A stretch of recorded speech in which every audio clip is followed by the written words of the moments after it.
So welcome back. And if there are any joining for the first time, welcome to day 3 of the International Cooperative Governance Symposium. We have another full day. There's a couple logistical items I'm supposed to mention and not to forget to mention. One is, if you were here day 1 and 2, you know there was simultaneous translation for parts of that French-English. Today is all in English. There is no translation provided.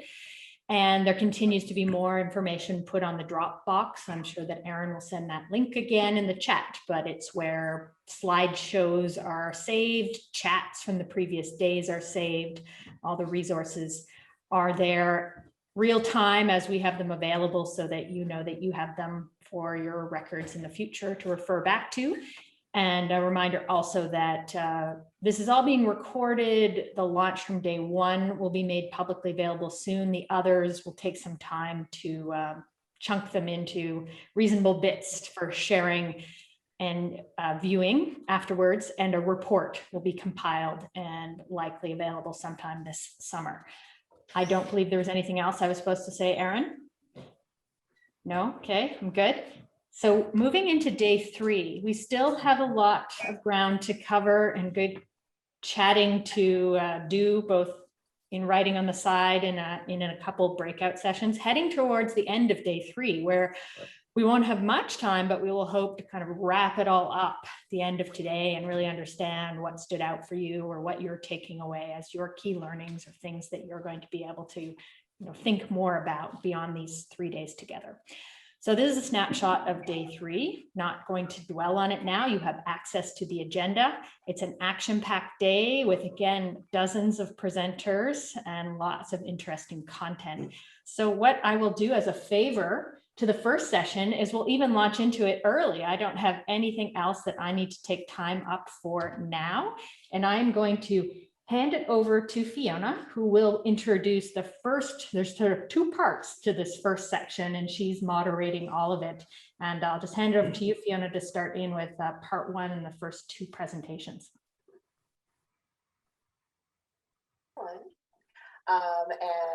Welcome. I'm just rearranging my screen there. Welcome everyone to our first session today. As you can see, we've got a shared screen up there. Our session today is called Governance Codes, Frameworks, and Tools. I'm really looking forward to the presentations and conversations that are going to ensue from this topic.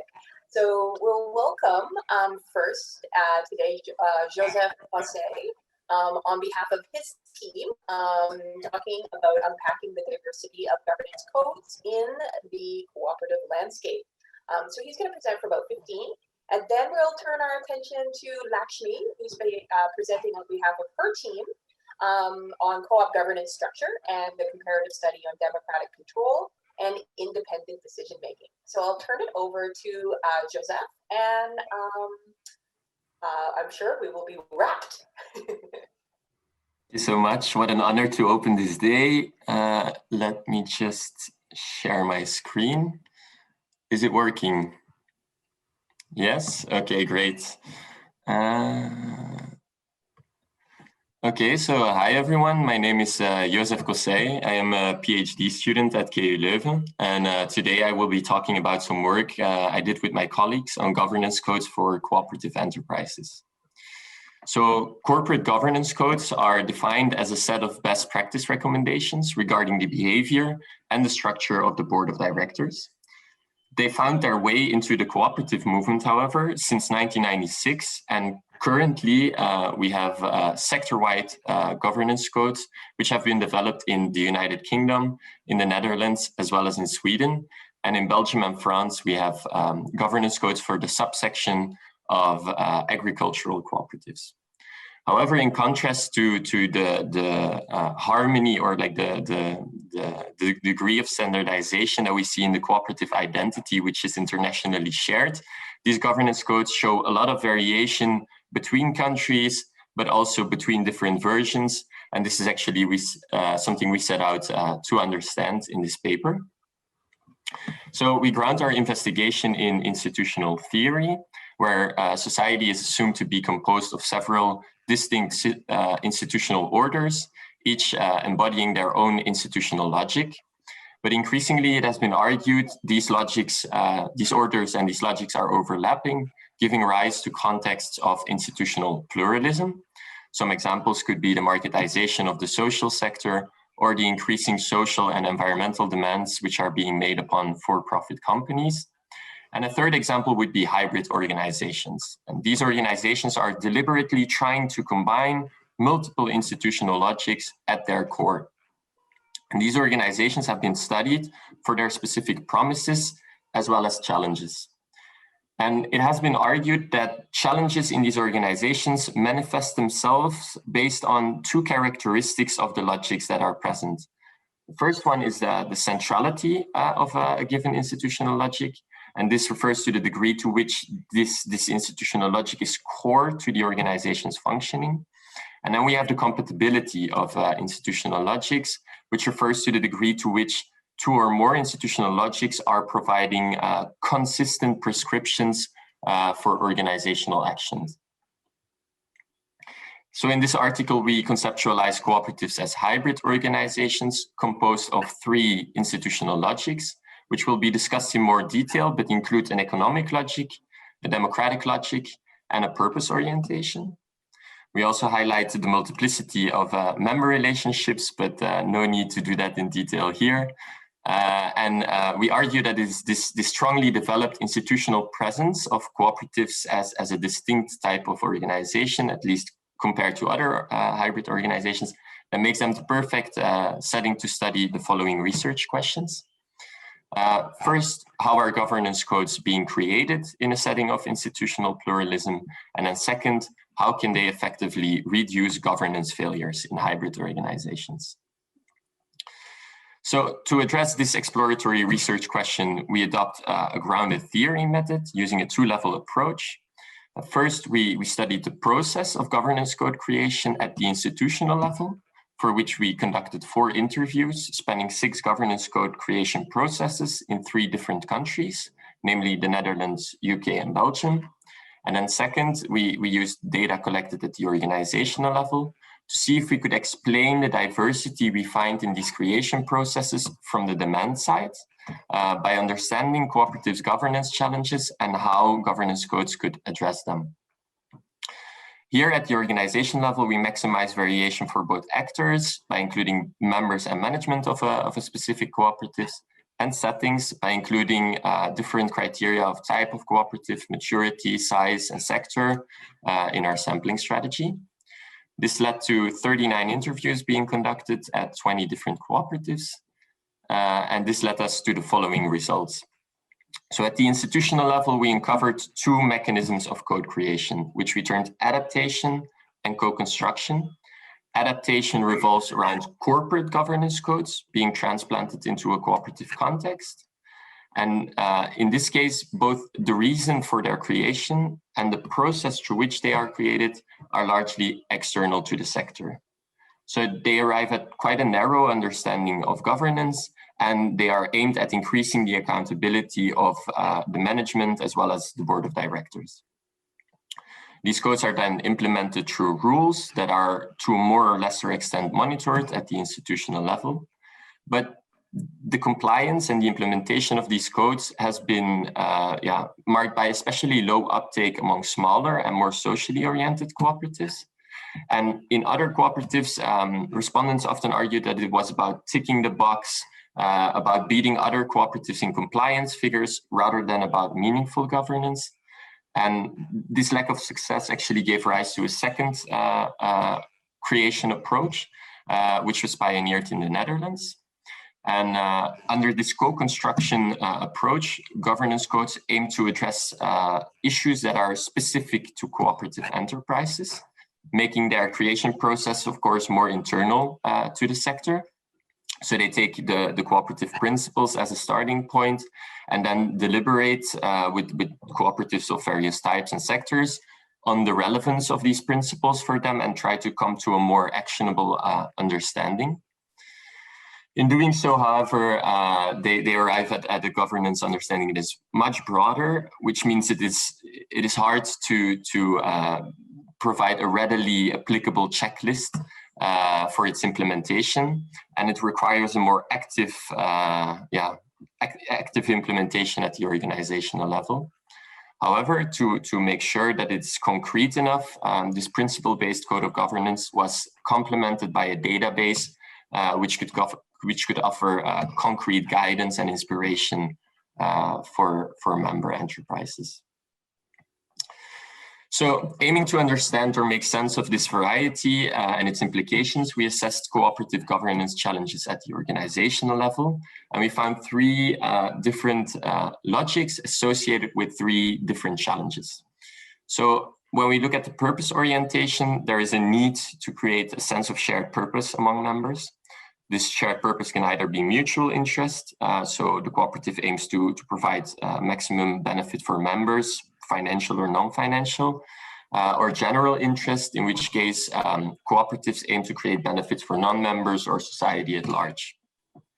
It is important to note that sustaining this sense of shared purpose will become increasingly difficult if the co-op grows larger or more diverse in its member base. Starting again. Okay. So I'll just continue. According to the dictates of the economic logic then, in the left bottom corner, we see that the cooperative also needs to achieve financial viability in the marketplace. And achieving this financial viability revolves around two issues. You have market elements, which are issues that are external to the organization. It can refer to regulation, trends of concentration in the industry, globalization, etc.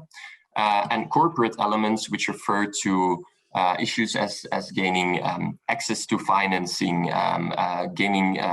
attracting skilled employees, etc., which are more internal to the organization. And both of these elements have to be integrated by the enterprise to achieve financial viability, of course. Well, sorry. Yeah, I wasn't done yet, sorry. In addition to this financial viability, a cooperative also has to install some sense of democratic control, which is associated with the democratic logic. And it can do so either through a state model or a community model. This community model is something we use to describe settings in which there is low information asymmetries, high participation rates, and members are to a very large degree involved in decision-making themselves. While the state model refers to structures which are more formalized and where representatives of members take most of the decisions. We find that both models have their benefits and their challenges, but it can especially be also this transition from an early stage community model towards this more representative state model, which can cause conflicts among membership and lead cooperative enterprises to wonder which structures are best to install this democratic control. And then governance is indeed further complicated by the fact that these three objectives have to be achieved simultaneously, which creates important interdependencies across these logics. And we have already discussed the tension between expertise and representation, for example, in previous sessions, in the previous days. And for the purposes of this paper, we will just argue that the resolution of this tension in practice will depend on whether there is a more state model, a community model, and what financial situation the cooperative is in. But we do argue that in general, the cooperative, to obtain a successful form of governance, will have to find a way to balance both of these criteria in practice. It can do so either by training its members to have more expertise, or if they give more weight to criteria of expertise in selecting decision makers, they can involve their members through participatory practices to make sure they stay in touch with the needs that are living in the member base. On the other axis then, between shared purpose and financial viability, there is another tension which revolves around business and purpose, which is once again a very complex one and will depend on whether there is a mutual interest orientation, a general interest orientation, and which financial situation the cooperative is in. But we see that when there is a mutual interest orientation, especially a financial one, the conflict between this purpose of the cooperative and achieving financial viability is not very acute. It's pretty much in line, that is, the prescriptions are not incompatible. While if there is general interest orientation, there can be substantial challenges on this axis. And it becomes important to find a balance between a focus on the business side, which if there is too much might lead to mission drift, and a focus on the purpose side, which if there is too much might lead to there being no business at all. Jozef, And then I'm just going to jump in and say you've got about 3 minutes left. Okay, perfect. Thank you so much. At the last axis, then we see a tension between individual or group interests and the collective interest, which we use to capture a number of social dilemmas. In community models, you can relate to informal hierarchies being experienced. You can, in state models, be more about how do we make sure there is enough membership participation. And then in multi-stakeholder cooperatives, we see this tension becoming especially complicated in the sense that you have to find a balance between involving different groups to a different extent, or they have different incentives to participate in the governance relationship. So there is once again a need to find a balance between specific interests of groups or individuals and this collective sense of shared purpose. So then when we look at the role that governance codes can play, I think it's clear by now that there is not really a best practice when when governance is about finding a balance between dual goals. But we don't think that all hope is lost because of that, because we argue that the variety of issues falls into two categories. First, there is contested hybridity, which manifests itself when two or more institutional logics are very much core to the organization's functioning, but they are inconsistent in the actions they prescribe. And then the role of a governance code is about proactively facilitating discussions among members, which allow them to build towards some degree of consensus and avoid the eruption of unproductive conflicts as a result. A second category of issues revolves around estranged hybridity, which manifests itself when one particular logic has a lower centrality than others, while being inconsistent with them. And in this case, there is a real risk of losing this institutional logic and this part of the cooperative identity. And in this case, the role of a governance code should be about allowing businesses to find models, structures, practices that allow them to re-embed this logic that is at risk of estranging. I think that there are a lot of similarities in our work has with earlier discussions that we had in the past few days. So I will leave it here, and I look forward to receiving any questions, feedback, or comments that you might have. Thank you so much. Thank you, Jozef. That's great. You've set us up nicely. I'm going to hold the questions. I see that some folks have already been putting some ideas into the chat. Please continue. And I'll turn it over to Lakshmi to jump into her presentation, and then we'll bring it all together with some Q&A. Keep the chat going.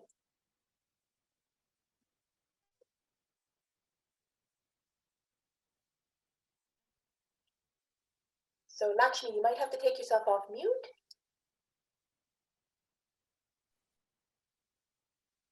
And now if you're able to talk, just to make sure your audio is working. Yeah, is it fine? Is it audible? It is. Thank you so much. Thank you. A very warm good morning to one and all. Let me start by thanking the organizers for giving me an opportunity to present the paper, which is a comparative study on democratic control and independent decision-making in the context of cooperative governance.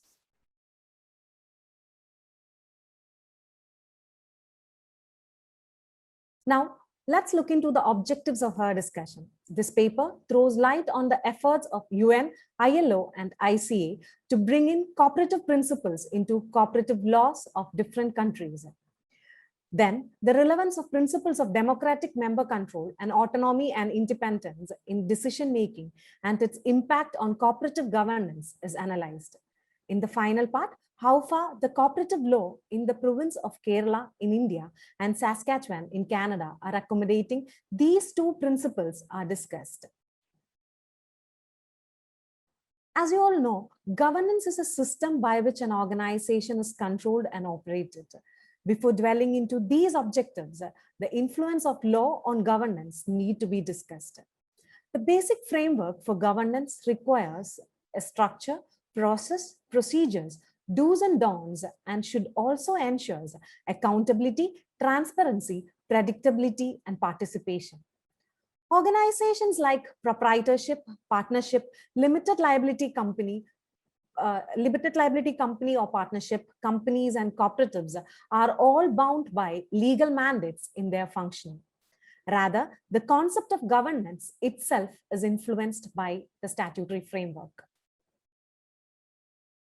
Cooperative governance can be explained as a set of processes, customs, policies, and laws by which corporates are directed, administered, or controlled. But cooperative governance is an act of steering cooperatives towards economic, social, and cultural success. While verifying the aspects of governance in these two contexts, there are marked differences owing to the nature of its identity. As observed, among these aspects of governance, other than transparency and responsibility, there are differences in its implication. In corporates, efficiency is maximization of profits, but in cooperatives, the satisfaction of members. In cooperatives, accountability is towards the members, while in corporates, it is towards board of directors. Member participation is inbuilt in cooperatives. On the other hand, in corporates, it's just understanding the situation. Equity and inclusiveness is directly proportional to the shareholdings in the context of corporates, whereas it is equal to all members in cooperatives. Strategic vision as well as moral integrity is an induced one in case of other organizations, but in cooperatives, it is inbuilt owing to the inherent values and principles. In corporates, the orientation of consent is leveraging the interest of majority of shareholders. On the other side, it's the interest of cooperatives. The norms that corporates adheres to are of two types. One is applicable company law, and the other one is principles that lay down by themselves. However, with respect to cooperatives, the same is cooperative law and inherent values and principles. It is to be noted that the cooperative law itself is to be ingrained with cooperative values and principles. International organizations like UN, ILO, and ICA are actively promoting cooperatives for ensuring the essence of inherent values and principles, and these organizations forms the core of public international cooperative law. If it ever were the view that these institutions are not legally binding is not tenable anymore, because the ICA definition of cooperatives and cooperative values and principles as laid down in ICA statement forms the integral part of ILO recommendations 193. The UN guidelines make reference to cooperative values and principles and ILO recommendations 193, and it is lock, stock, and barrel. While drafting cooperative legislation, the national legislators are bound by these instruments. Among the principles that are underlying the cooperative structure, the principles of democratic member control and autonomy and independence are of utmost import in the context of cooperative governance. Without doubt, cooperatives are democratic organizations controlled by members who are actively participating in setting policies and making decisions. Autonomy and independence in the context of an organization means the freedom to take decision by its own without any external interference. Cooperatives can be considered as truly democratic because the value of the decision of a member is not linked with his or her financial involvement. The concept of decision-making with respect to an organization is a very important facet which determines its functioning efficiency. Theoretically, the process of decision-making in a cooperative organization has three scenarios with respect to a proposition. First one is beneficial to all members and cooperatives. Second one is not beneficial to both of them. In these two scenarios, the decision is simple and quick because the former can be accepted and the latter can be rejected. In the third situation, the individual who is making the decision will be in a dilemma and the decision making becomes technically difficult because there are propositions that may be beneficial or non-beneficial, partly or fully to either members or to cooperatives. The various possibilities in this realm are as follows. Majority of the members are benefited, minority of the members are benefited, cooperatives is benefited, members are benefited, but cooperatives is not benefited. Cooperatives is benefited, but members are not benefited. The above mentioned scenarios is not present in a non-cooperative organization because decision maker consider his or her own cost benefit. As cooperatives are voluntary association of people, the decision making will be on the basis of common good. Now, it's time to look into the laws in the province of Kerala in India and Saskatchewan in Canada. The system of governments prevailing in India as well as in Canada is a federal one. In both the countries, the power to legislate laws with respect to respect to interstate cooperatives rest with the provincial legislation. Considering the scope of this paper, the comparison of the legislative structure on detail basis is not possible. Hence, the comparative study is limited to the relevant provisions of the principal statute. Kerala is a province situated in southern part of India. The enactment titled Kerala Cooperative Societies Act 1969 is the applicable statutory document. As per the same, the registrar is the main regulatory authority.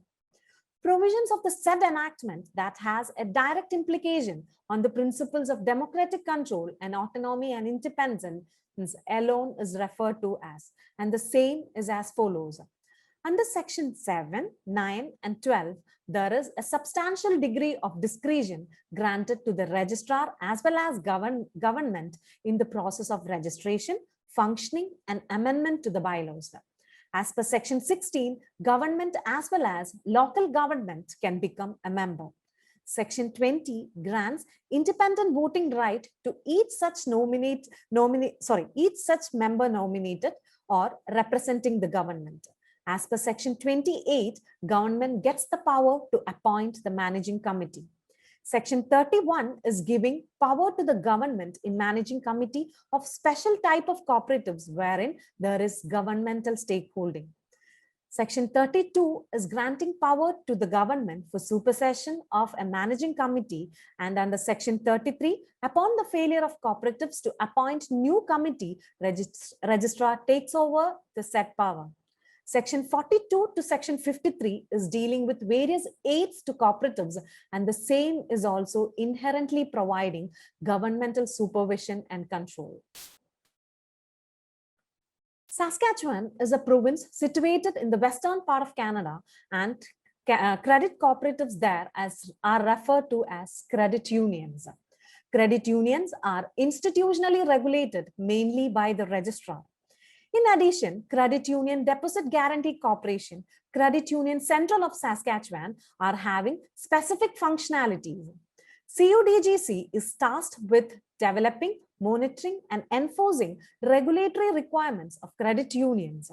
Sask Central can be considered as statutory liquidity manager of Saskatchewan credit union system. The principal legislation with respect to Credit Union of Saskatchewan is Credit Union Act 1998. The provisions of the same that enables a sort of interference in governance are as follows. As per section 14, registrar is to be satisfied with the bylaws for incorporation of a credit union. Further, the amendment, etc., are to be communicated. Section 45 makes a general condition whereby credit unions are to comply with directions of registrar and CUDGC. A reading of section 65 together with the definition clause indicates that the government could be a member. Section 329 to Section 330 are the narrative of the situation in which the registrar can take proceedings for dissolution. Part 14, which comprises of Section 259 to Section 286, is laying down the financial disclosure expected from a credit union, and it is also providing for auditing. Section 347 to Section 358 are also permissive in nature for involvement of registrar as well as CUDGC.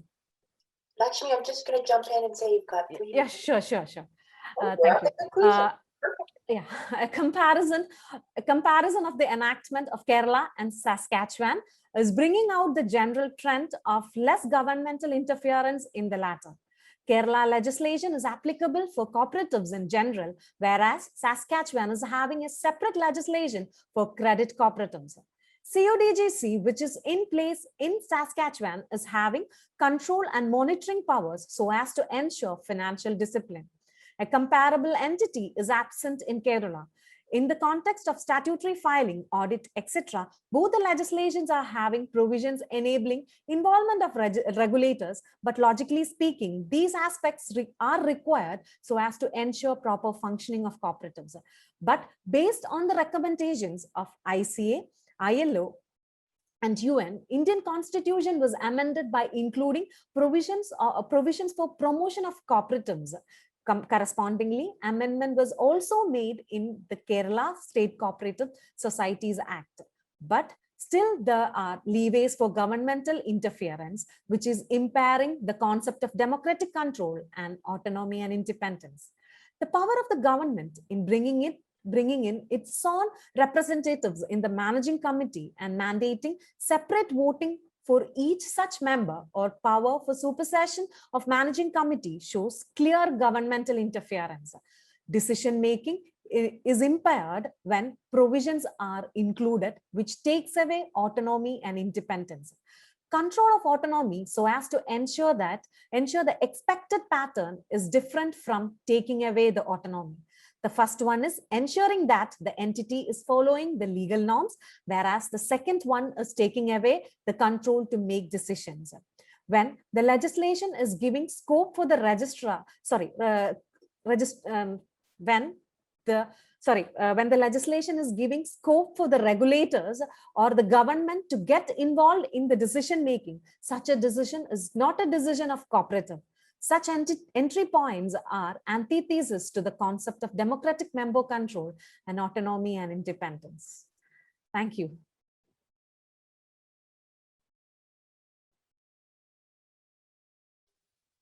Thank you so much, Lakshmi. Great presentations to start us off this morning in our first part 1 of governance codes, frameworks, and tools. I'm going to open it up for questions.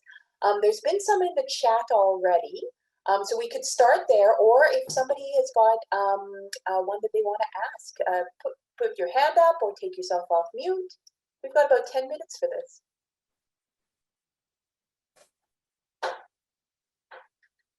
Any questions coming up? All right, well, always feel free to take yourself off mute or to put them into our chat. I was pulling a few, so I might actually call upon a couple of you just in case, just to highlight some of your questions.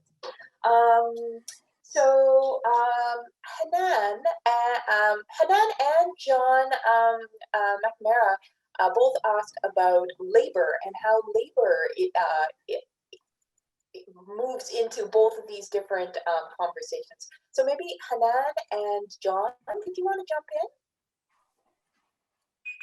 Oh, that was the timer. I don't have anything to add just beyond what you just summarized, Fiona. I think the question was primarily first for Jozef and his colleagues about where they see labor falling into the elegant matrix that you have there with around tension. Yeah, I thought it was a really good question because we struggled with it as well, because we had this like mutual interest, general interest subdivide, which isn't always that clear cut, right? And I think it's a really good question. But if you go to the paper, you can see that we actually kind of subdivided this mutual interest in financial orientations, which is more very often in producer cooperatives, for example, it's about members maximizing their financial gain through a cooperative.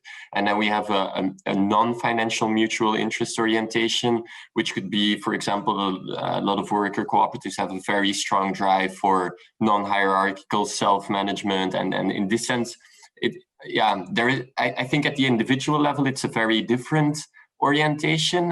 You could say, it's no longer self-interest or something like that. But at the organization level, we still categorized it somehow as being mutual interest, because that is kind of what it is towards the outside. If you then say, but we are actively promoting economic democracy through these and these activities, which we provide for outside organizations or outside actors, then I would say perhaps you are more towards this general interest orientation. I don't know, but this is kind of the categorization that we made. But I totally agree that this is not a clear-cut issue, and it was a really good question.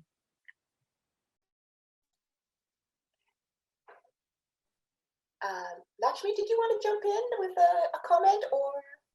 Yeah, I'll go for it. The question is, how is the government involved as a member nominator is viewed by other cooperative members?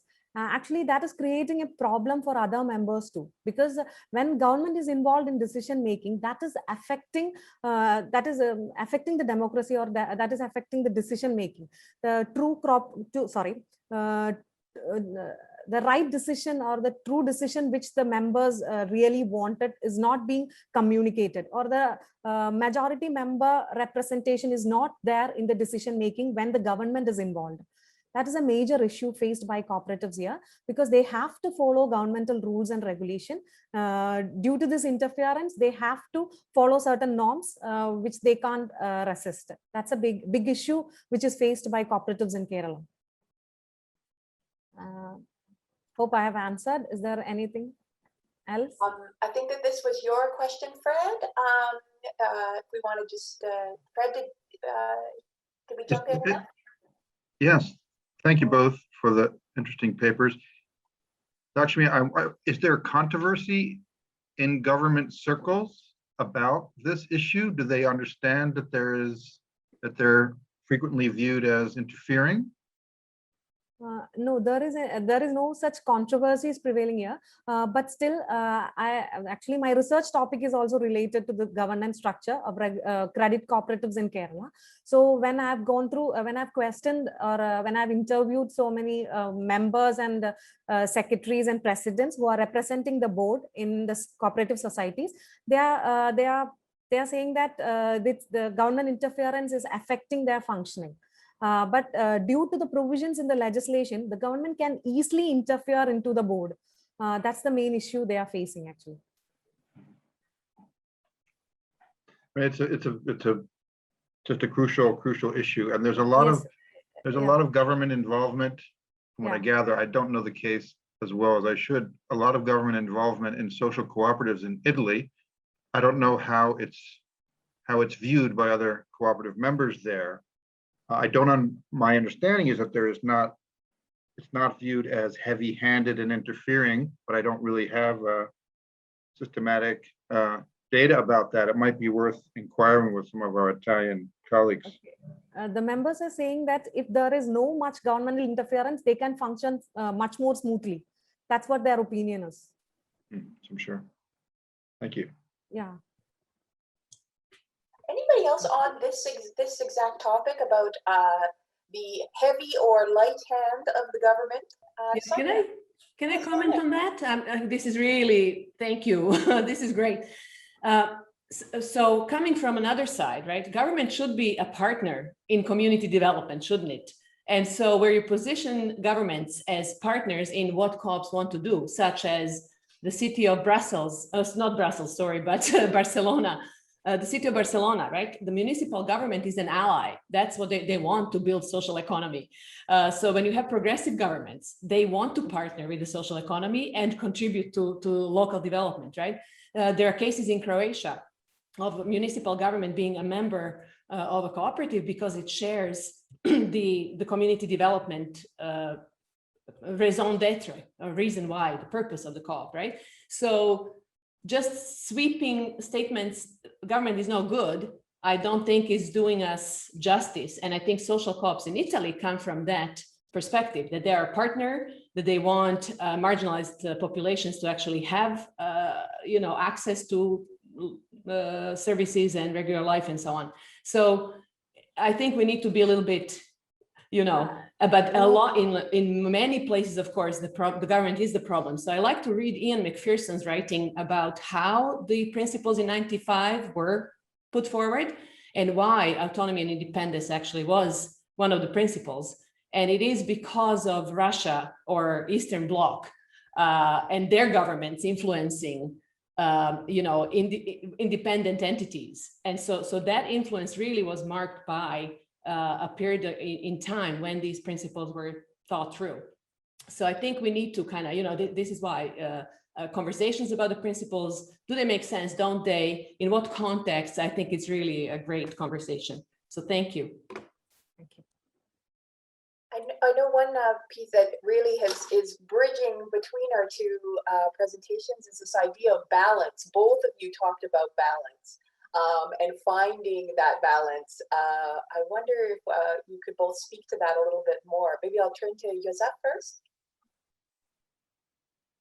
Yeah, maybe I also saw that there was like a question about if different constituencies on the board experience these tensions differently, and I think that is it was like one of the first questions, and I think that is also a very interesting one, because I think you have this at an individual level, right? Like you have to manage these dual objectives, or you have multiple roles, but then and at the board level you could also have kind of like this.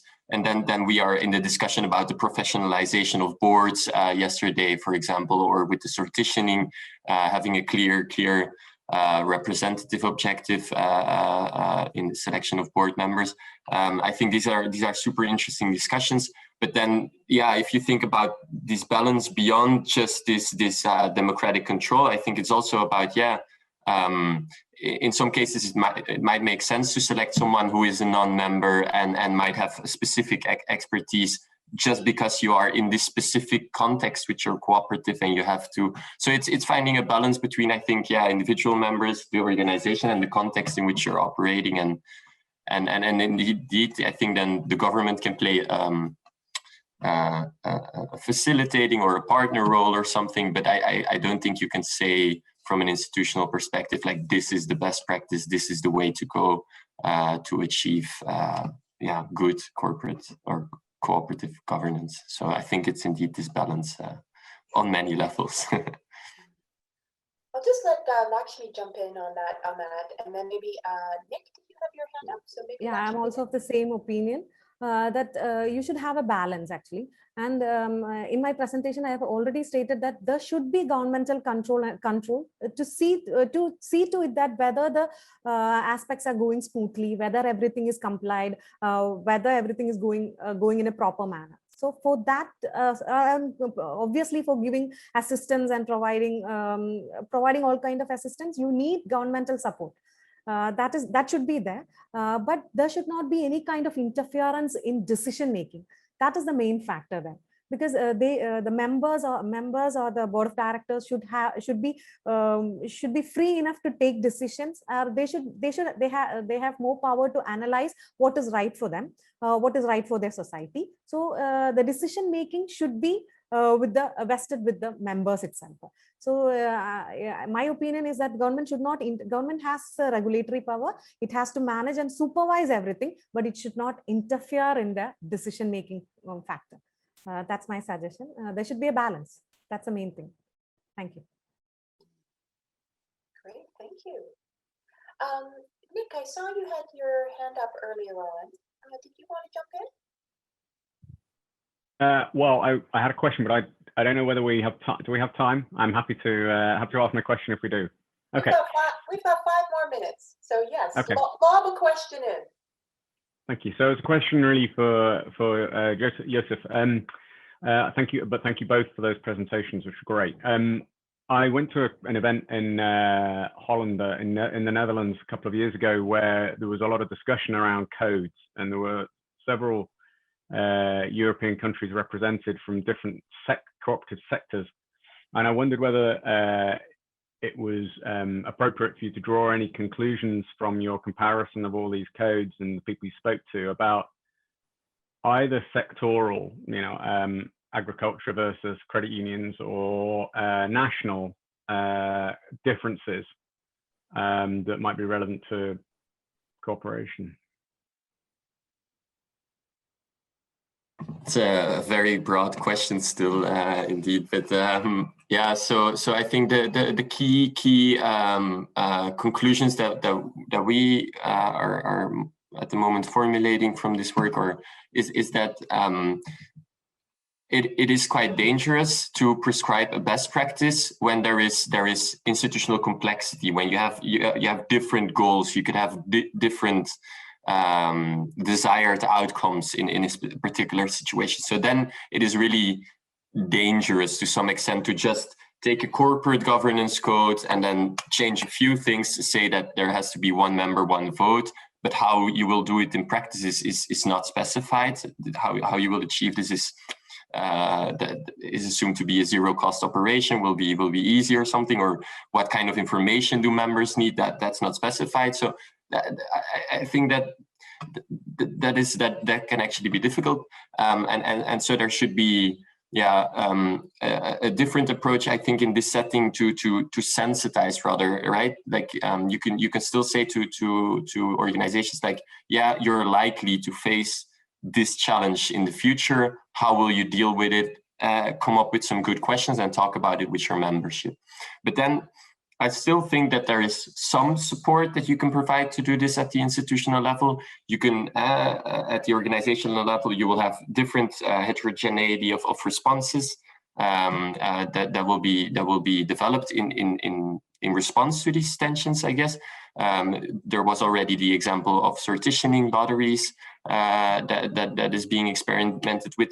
Does that work? What are the downsides? What are and when should one adopt it? I think that is something that could be more clearly articulated at the institutional level, and then provided as an input for organizations if they decide, like, okay, who are we? Where do we want to go? What do we need to get there? Then they can go look for best practices for them at the stage at which it makes sense for them, in line with goals that make sense for them, look for concrete practices. And I think collecting those best practices, that can be done at the institutional level, but you can just not say that it is best for everyone in all situations. That would be the main conclusions that we draw for now. And then perhaps for credit unions or specific type of co-ops, you can go a little more in detail. It will be less broad perhaps. So yeah, because differences might be less profound, I don't know. But we took a sector-wide approach. We didn't look at subsections of codes. Great, thank you, Jozef. We have 1 minute left. Lakshmi, I wonder if you wanted to jump in, if there's any comments off of that question that you'd like to make. No, nothing. Okay, that's no worries. I would like to talk about, hi, I'm Neha from India. I would like to talk about, in reference with Lakshmi's presentation. So I would like to talk about the government control in Indian cooperatives. So in India, cooperatives are state interests. And what happens is that the structure of cooperative changes as per the geographical areas, as per the states. And when it comes to government control, I think the main problem happens where there are too many government departments taking care of different aspects of cooperatives. So one thing is there is a I mean, as per my research and data analysis in dairy cooperatives of Gujarat state, I have noticed that there is a requirement of proper coordination between these government departments and when they deal with cooperatives. And second thing is when there is requirement of better communication channels and sensitivity between government representatives and cooperative members. So this is what my observation is in Indian context. Thank you. But yeah, thank you, Neha. In the case of Kerala, we just have a controlling department as a Department of Cooperatives under the Ministry of Cooperation in Kerala. And the government is interfering, or government is putting notice or orders and all through the Department of Cooperatives, and the government is directly interfering in the functioning of the society through this aspect, through this wing, that is the Department of Cooperatives. The Registrar of Cooperative is controlling everything, and there is no other complications in governance here. The only thing is the governmental or political interference is happening because of the loopholes in legislation. I feel so. That's my conclusion. Thank you so much. Thank you. Great focusing question there at the end for us. Thank you so much. This concludes part 1 of our government frameworks, tools and codes. Welcome back, everyone, to part 2 of governance codes, frameworks, and tools. We have 2 more presentations to add to our already 2 fantastic starter presentations for us this morning, or this afternoon, or this really morning, depending on where you are around the world, evening.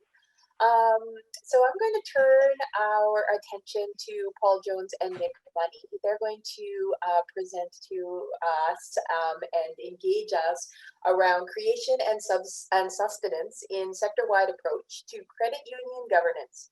And we're jumping into credit unions again, where Lakshmi sort of left us off. So I'm going to turn it over to Nick and Paul. Thank you so much. Thank you. Thank you, Fiona. Hello, everybody. My name is Nick Money, and I'm a director at the Centre for Community Finance Europe, which is an independent not-for-profit organisation dedicated to research for credit unions. And my colleague Paul, who's a co-director, will introduce himself in a second, but he's much more eminent academically than me. So he will be doing the substance of most of this presentation.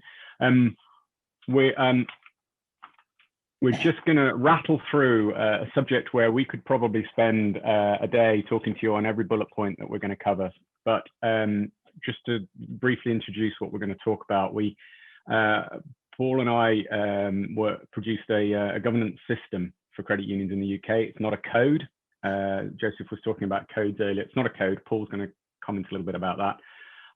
And we want to talk about how and why we produced that system, how we disseminated it to credit unions in the UK, the impact that governance system has had around our movement, make a comment on the system's relevance internationally, and then just wrap up with a few of the key lessons that we thought might be interesting to this audience. And so before I hand over to Paul, I'll just say thank you very much to ICCM for giving us the opportunity to present on this, which has been quite a big theme of Paul and my life for quite a few years now. So Paul, over to you. Okay, thank you, Nick, and hello, everybody. Yes, as Nick said, my name's Paul Jones. I'm a reader in the social economy at Liverpool John Moores University, and as Nick said, also now a director of our relatively new Centre for Community Finance Europe.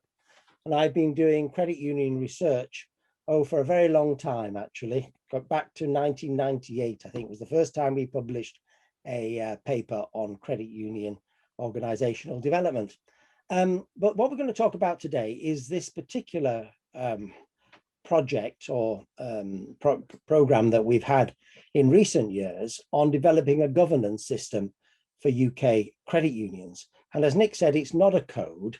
It's really more a educational than practical tool, enabling credit unions to understand governance in relation to management and actually carry out good governance in their credit unions. It can be related to codes later on, but we didn't start talking about a code.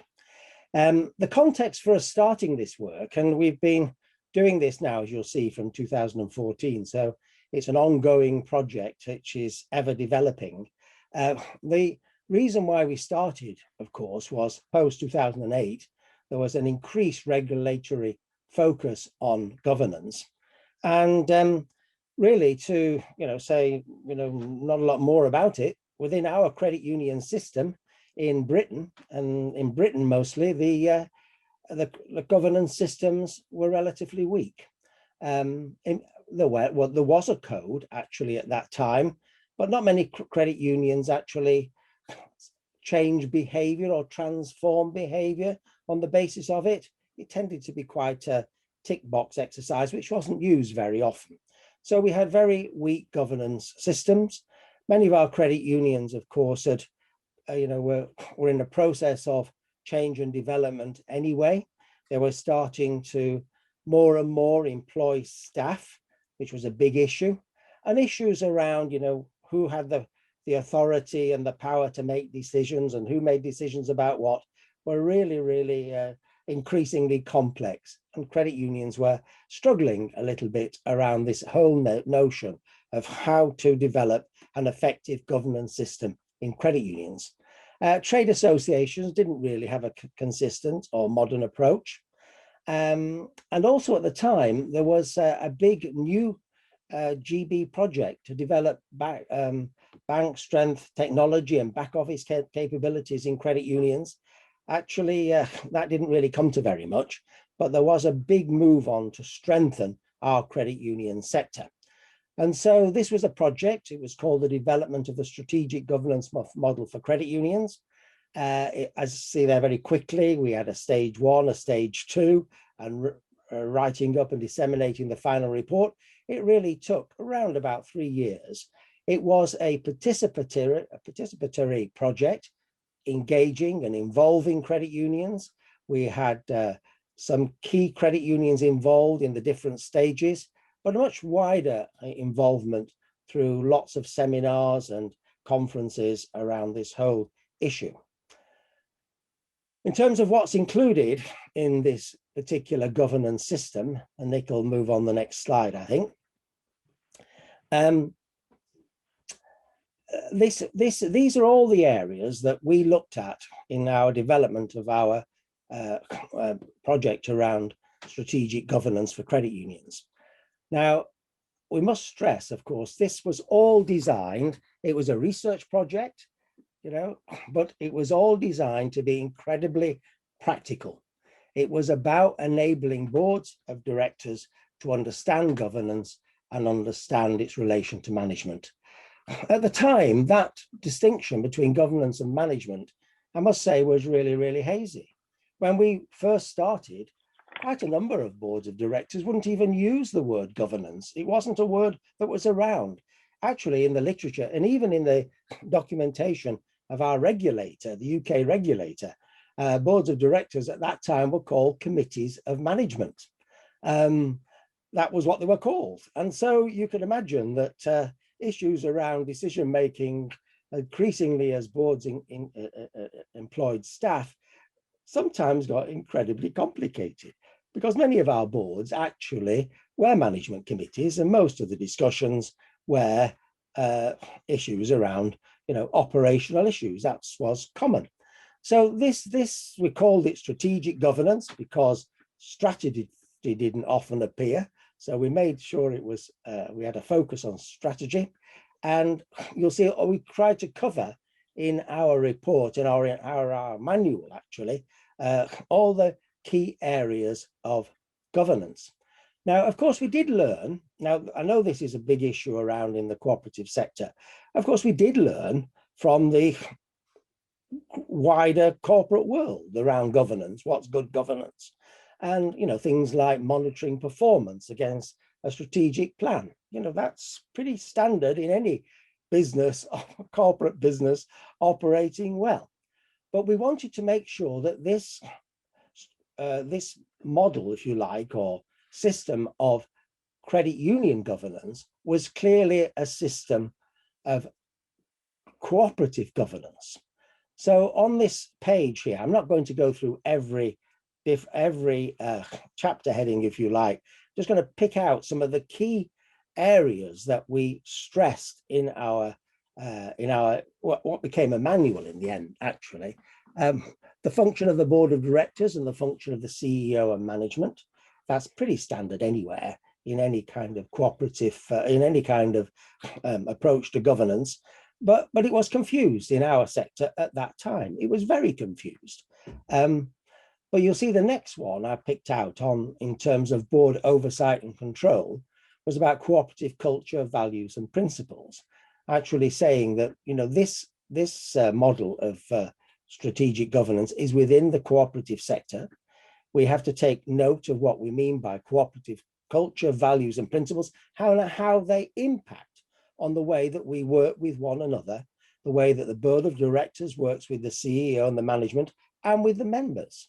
And of course, you'll see on the right-hand side, lower down, accountability to and participation of the membership. So we did a lot on how you can engage the membership in an increasingly digital and changing world. We did a lot here on strengthening credit union boards, because as we know, one of the big issues is that in the credit union, in our credit union sector, is that often, and for the most part, board members will come from our membership, and their knowledge and competence experience, which they will have, may not actually be fit completely what is needed in the credit union. So training and education and development, very much part of this approach, bringing people on so that they could serve from the membership onto the board. So then we included a, you know, very, as I say, in bold here as well, director recruitment, nomination, and election. We introduced the idea of having nomination committees and having a more systematic approach to bringing people onto the board. And in terms of impact, which Nick will talk about later, I'm also a volunteer on 2 credit unions, a director of one and the chair of the internal audit committee on the other. And I'm quite pleased that recently, in one of my own credit unions, we had interviews for a board position from 8 applicants, all of whom were members, all of whom shared the cooperative values and principles, and all of whom would have been suitable from the board. They were not bringing in, you know, parachuting in professionals from outside. They were people from our credit union that had been, you know, supported and encouraged on a process of applying to become on the board. I think that will. You've got about 5 minutes left. Yep. Okay. So we'll go on to the next one, which is the rollout of the governance system. We had the dissemination of the order by the authors. It was a manual. I think this is pretty standard. We had to handle a number of key challenges in promoting this system around democracy. These are the issues: competence and prioritization. Of course, you have to do lots of things at the same time, and credit unions could be overwhelmed. So managing where to start was really important, and flexing for scale. Of course, we had issues around the differences between large, medium, and small credit unions. And so Nick will say a little bit more about the impact. Yeah, briefly just to talk a little bit about some of the key points here. We have, I think, without wanting to be complacent or to big ourselves up too much, I think our report has become pretty much the benchmark in the British sector.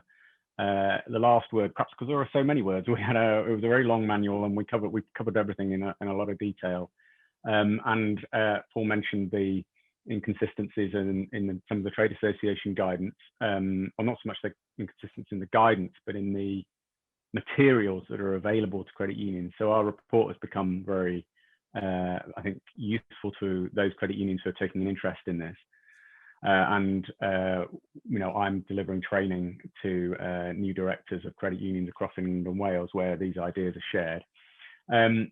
there are a couple of areas where it's not really catching on. So we expected this to be grabbed by the trade associations and effectively co-opted, but that hasn't really happened. And we do know that Paul alluded to this before in terms of the scale issue, that some smaller credit unions who are overwhelmed day to day with running their organisation are struggling to work out where to start with our recommendations on governance.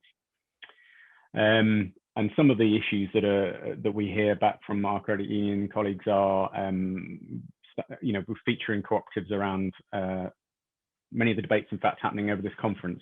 Questions around directors, how the capability and capacity of directors and the availability of directors, how directors and managers relate to each other. So I'm just going to move us on to offer some feedback. These are just some quotes, and I'm mindful of the time, so I'm just going to jump on again. I just want to pick out one or two things here. The top quote about feeling it was a game changer for us. This report has had a big impact on some credit unions in particular. They've really found it valuable, challenging but valuable. And I think even just discussing some of the themes in our manual has been really helpful for boards getting into a good way of working. Some of the challenges for the CEO, letting go, getting the board to let go of the detail. But there's a range of benefits, and just picked a couple out here. One of them was delegated authorities, which have been murky and unclear in many credit unions before this, introducing balanced scorecard. And I think the last quote there just summarizes a ready benchmark of good practice. And I think that's what we'd be pleased about. So Paul, do you want to? Yeah, very briefly. We do feel that the governance system that we have created does have cross-border applicability. Actually, we do have a version now in Romania. We've had a strong link with Romania credit union system for quite a number of years and developed it again through a participative process. And now we have a Romanian version. We haven't got an Irish version yet, but we hope to have an update and make it available to Ireland as well. Again, some of the challenges are common to cooperatives. The professional technical versus the democratic and member-led issue is the same with us as it is in Romania. Issues around director management power balance, that's exactly the same in credit unions in Manchester and in Bucharest. Director availability and capability. It's interesting that we've started to, have international versions of this, but I think there's a lot more that we can do on understanding cultural differences from one country to the other, or one sector within one particular sector within credit unions to another. And pass back to you, Nick. That just gives a flavour of where we're taking it internationally. Thanks, Paul. So just to conclude, I think a really important feature of the work we've done was the extensive consultation and action research phase before we launched our final manual. It meant that there were advocates for the work across the movement when we launched the holistic report. And it also meant that no doubt what we came up with was better. That we have had some resistance in principle around how democracy should work, particularly with regard to directors and getting what you're given, and some challenges in practice. Boards a bit worried about letting go of certain aspects of their delegating powers. We think we need to sort of get an ownership of this, other than us as researchers, to take it forward and keep it alive. We don't have the capacity in many ways to do that. We plan to do it again this year, but I think there's still a question as to whether or not one of the trade associations should take this on.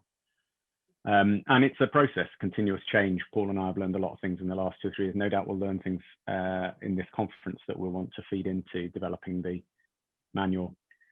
So we have a couple of questions for you, but I think we're out of our time. So I'll just leave those hanging, and we're very happy to take questions from everybody in the Q&A.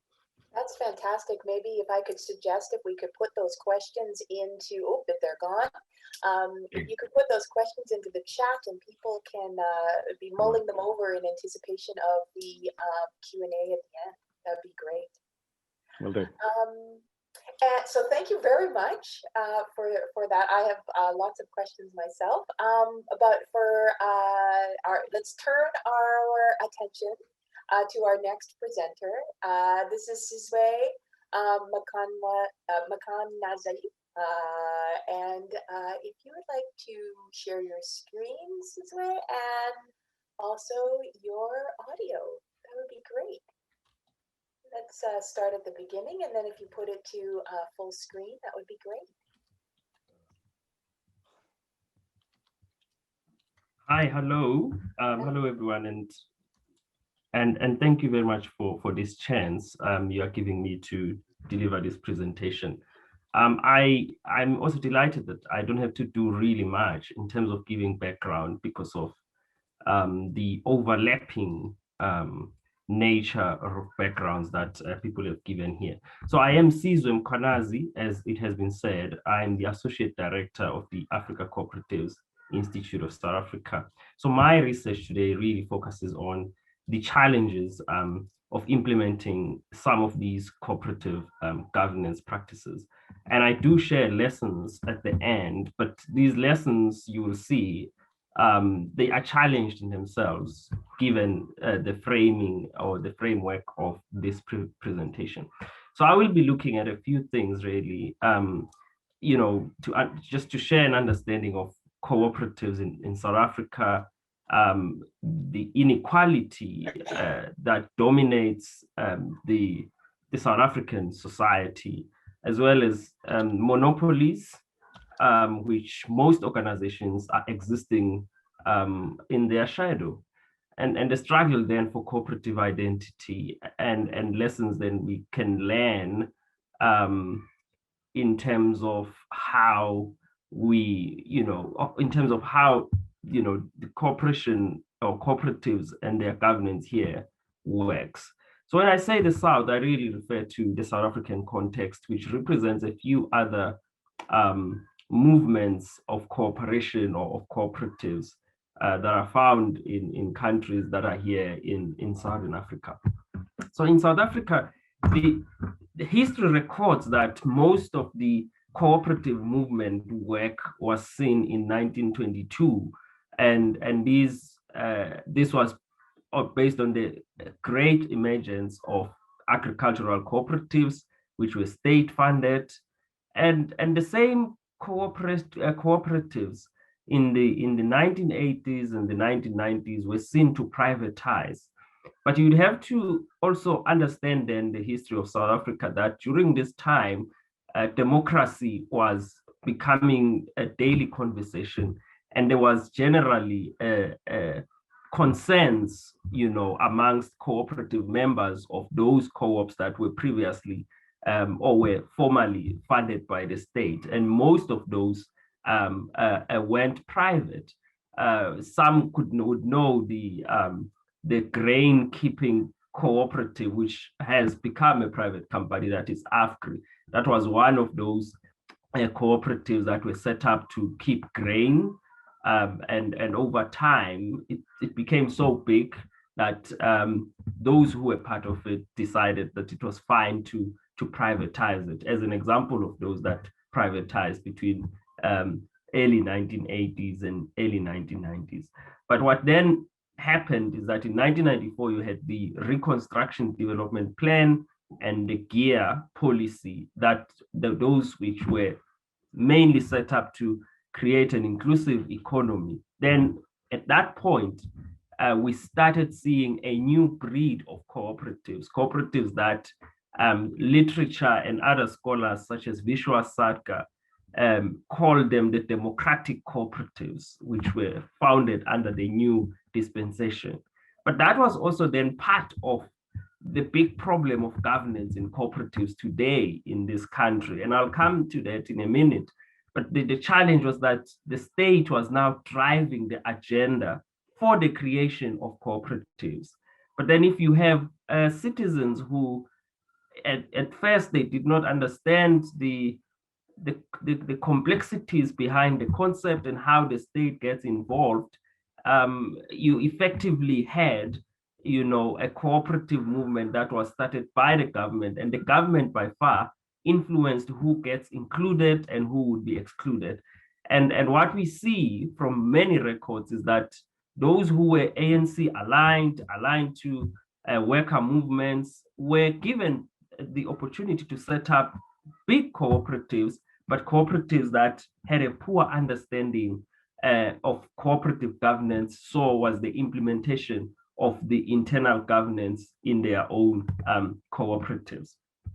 But to frame further this conversation or this presentation, is that one has to understand that you have a society, but as much as we have a South African society, we have two sides or two communities within this one society: the poor and the rich. And the challenge that we face in South Africa is that it's hard to find a large community, which in other research is called the middle class, and it's a term that is used broadly, that we have middle class.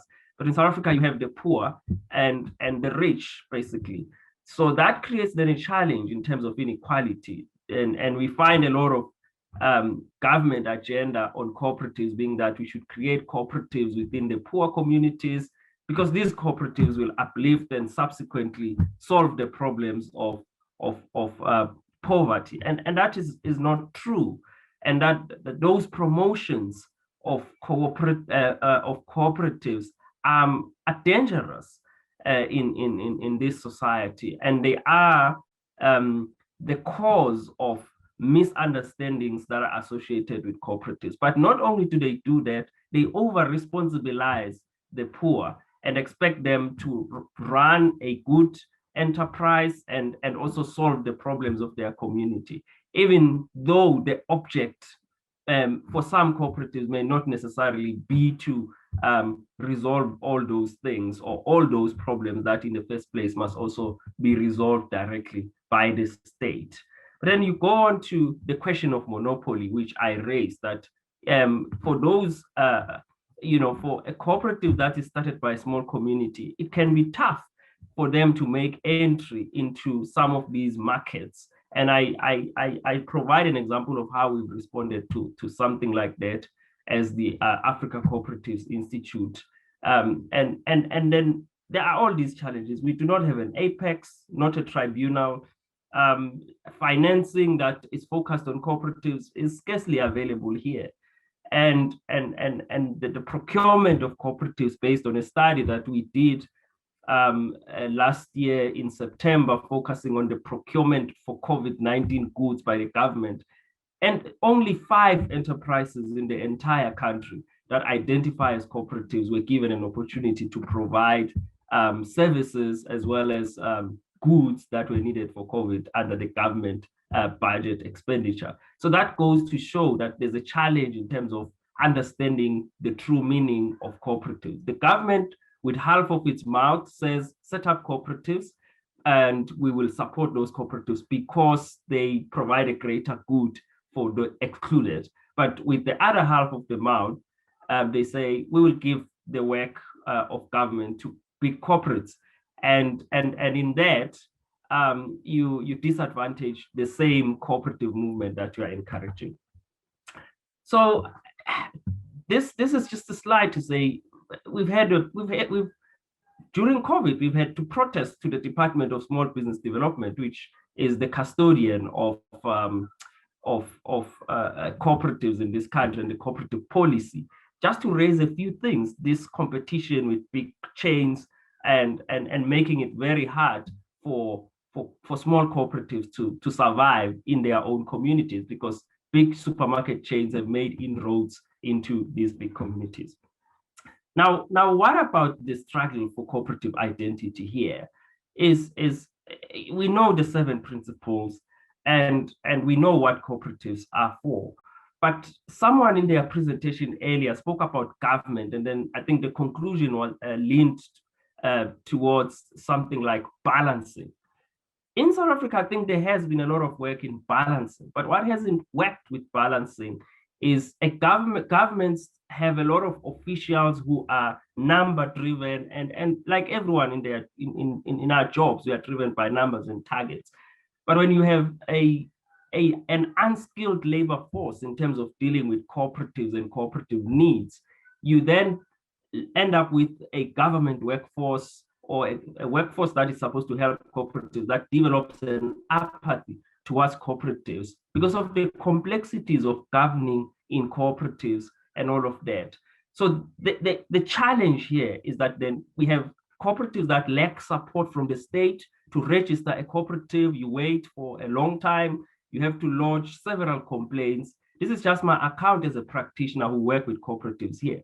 But we also have cooperators who have jumped into the cooperative, listening to the narrative, the grand narrative of government. Start a cooperative, will give you funding, and yeah, your life will be fine. So in a context of inequality and poverty, we ought to be very careful of the promotions of the cooperative narrative, because it can mislead people to think that it will solve their problems. So one lesson that we can draw from this is that it becomes difficult for governance to manifest in cooperatives that were formed with an idea that they would solve the poverty problems in the first place. So that goes against the objects of a constitution of a cooperative, and subsequently it amounts to self-help. People take the resources that are given by government and use them for their own personal use, because the understanding is that this thing was formed to just assist us. But then, Sizwe, I'm just yes, jumping. You've got about 5 minutes left, okay? Okay, yeah, I'm almost done. Thank you. So what is it about governance lessons here is that we sit in South Africa with a disorganized cooperative sector. So our approach as the Institute has been one, building a community, mobilizing and educating, researching and consulting, and doing this vice versa, but also calling for accountability from the government, the departments, which are the custodians of the Cooperatives Act and the amended Cooperatives Act, and we report and repeat this process. So as I say that I have these few examples that I would want to show you is one of the things that we've done to sort of encouraging the sector. So we use a model of affiliation and verifying functional cooperatives, and we make them part of our institute. So a cooperative can be a member of the institute and then submit names of people that represent them. But as the sector, what we've done, for example, during COVID, was to set up an Africa Online store, which is in an advanced development stage. So where you can buy products that are made by cooperatives and other similar social enterprises. But this is a push factor from COVID. But also we're trying to get as many cooperatives active in the agenda of cooperatives in this country. So we set events and made sure that these are not driven by government, because they are driven by government, we know they will play onto the hands of the grand narrative that we use co-ops to solve poverty. Yes, it's true, but that's not the end goal. And that's what we are trying to correct and move away from. And promoting the identity, which, as I said, that is a big struggle, is driving the creation of cooperative brands and taking pride on being a cooperative, while there are many aspirant investor enterprises.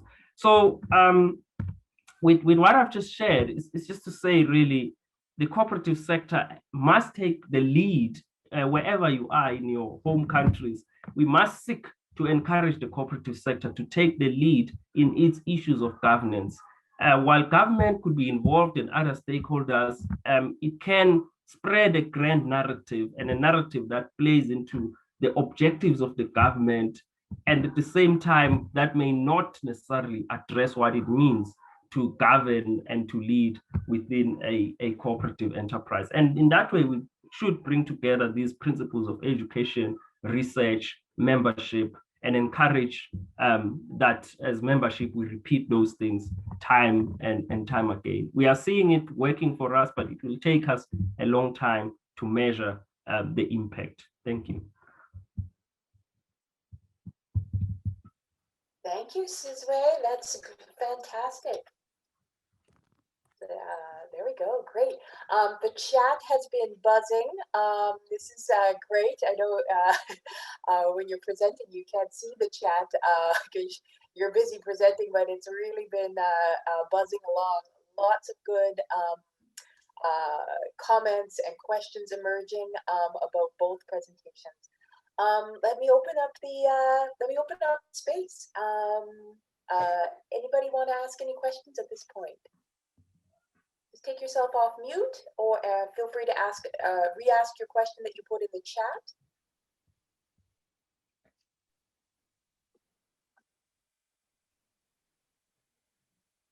Anybody want to jump in? I could ask a quick question. It's just a bit off the cuff, but we have close connections with ACOSCA in the continent of Africa. So I'm just curious, do you find there's integration between the financial SACCO side of the co-op sector and the rest in terms of thinking about how you're going to build co-ops going forward? I guess that question is for me. Right, thank you. Yeah, I must start off by just saying that the use of the term SACCO, they're quite regional. So in the Southern African region, I found that it's not really used in South Africa, the term SACCO. People just go credit unions, credit banks, or cooperative banks. It's common then if you go to other countries, Zimbabwe, Swaziland, and Lesotho, where the cooperative identity, as I say, has been developed by the people and is inspired by other working models, that there's a lot of use of those terms such as SACCO, but there is not much integration here, and I think that's the struggle and the challenge of implementing some of these identity principles, and constantly having to learn from other people, almost running behind them, because, as I say, we're using what the government has for a long time either imposed or recommended as, the right phraseology or, a set of terms that people can use within the sector. Thank you, Sizwe. Maybe I'll lob a question for both groups. And actually, Lakshmi's presentation also really highlighted this around the culture within the individual co-ops or credit unions, and how you can promote, as well as culture of the sector, to Sizwe's point, and then to Lakshmi's point, just to bridge the gap between our two presentations, the governments, and we're hearing about that a lot as well. Can I lob that one into the frame? Would you like to maybe comment first and then Paul? Okay. Well, go, Paul. Because you're already about to talk. All right. Okay. So if I understand you properly, Fiona, you're asking a question about organizational culture, first and foremost, and then culture throughout the sector. I think in all that we did in regard to the development of a system of governance, it was all dependent on having a cooperative culture. It was all dependent on what people assume to be the way that we treat one another, the way we work together, the way that our members are members and not just customers. I remember one of the things that we used to do was to try and get the staff in credit unions to stop calling people customers and start calling them members. Really, that's just a minor thing, but it creates all these artifacts around. We learned a really good one in terms of creating culture from that project we had with Romania, because there was a third party, and the third party was Italy. And we took some of our credit union people to Italy, in the boardroom of a credit cooperative in Italy. And on the wall around the boardroom, they had the cooperative values on every wall. So we said to them, why is it on every wall? He said, because when the board sit around this table, every one of them, when they look up, see straight in front of them the cooperative values. And I thought that was really good, because none of the kind of the codes or the even our documentation about a system works unless people understand it and they feel it and they believe it, and it's a part of their way of working. And I can say in my 2 credit unions, I know that they do have a cooperative culture which puts people first. I know that, and we've seen that through COVID. I mean, some of the responses of our credit unions through COVID has been really exceptional, to be honest. And then, of course, that needs to be replicated. That's too long of a reply, but I do think it's fundamental to the whole thing. Pass over to you then. To say something just before we run out of time too. Yeah, I mean, to Paul's point as well, there are these dominant cultures. So in South Africa, for instance, you have a dominant monopoly investor-owned company culture. So even when you get people to become cooperative members, they come with a lot of assumptions about how an investor-owned business works. You are a customer, we make profit, and if that doesn't come through, then the cooperative doesn't work. So these are just some of the things we have to speak to, and the government sort of endorses indirectly these dominant monopoly cultures. And I think our work is trying to address that the cooperative principles in themselves, they are sufficient to make a cooperative enterprise work. And you don't really need to worry with the dominant culture, but that takes a long time to get to people. And I like the approach that Paul says, that the principles must be in the faces and the hearts of the people, so for them to work. I love that. What a great way to just wrap up part 2 into the faces and hearts of the people who are part of the governance. That's a great way to wrap up this moment here right now.